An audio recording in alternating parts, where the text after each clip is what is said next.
Princess Bubblegum is probably one of my favorite characters of all time, and hopefully by the end of this video you'll think she's pretty great too. So let's get started.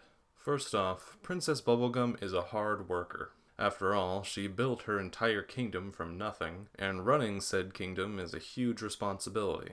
On top of that, she's got to keep an eye on all the candy people, who need her near constant guidance and protection. She's so focused on her job that she's essentially pushed everything else out of her life, which can make her seem cold and distant, even with the people she's trying to protect.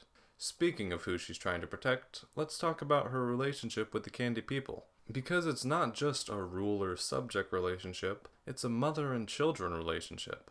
It's obvious that Princess Bubblegum cares deeply for all the candy people. Yes, she has a tendency to overstep her boundaries and invade the privacy of others, but this isn't something she does out of malice. She's genuinely trying to protect her people from the insanity of the Land of Ooh.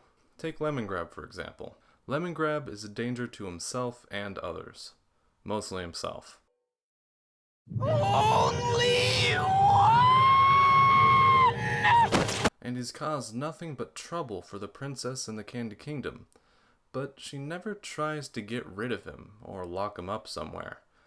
Because she made him. And she doesn't just want her people to be safe, she wants them to be happy.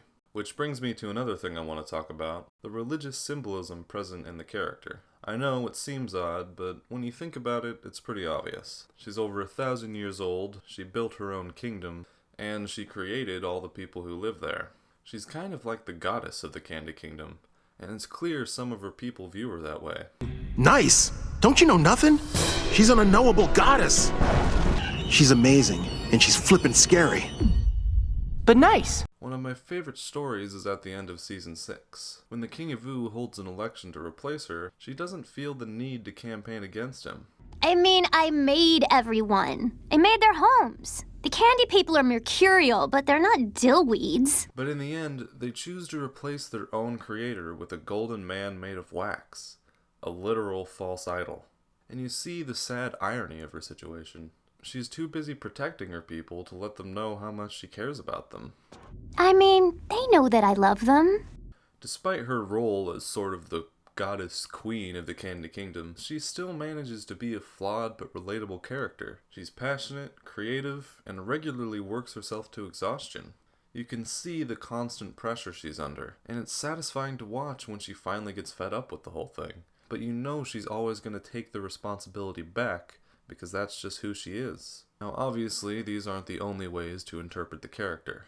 Part of what makes Adventure Time great is just how many different stories it has. For example, what she represents in Finn's story might be different than what she represents in Marceline's story.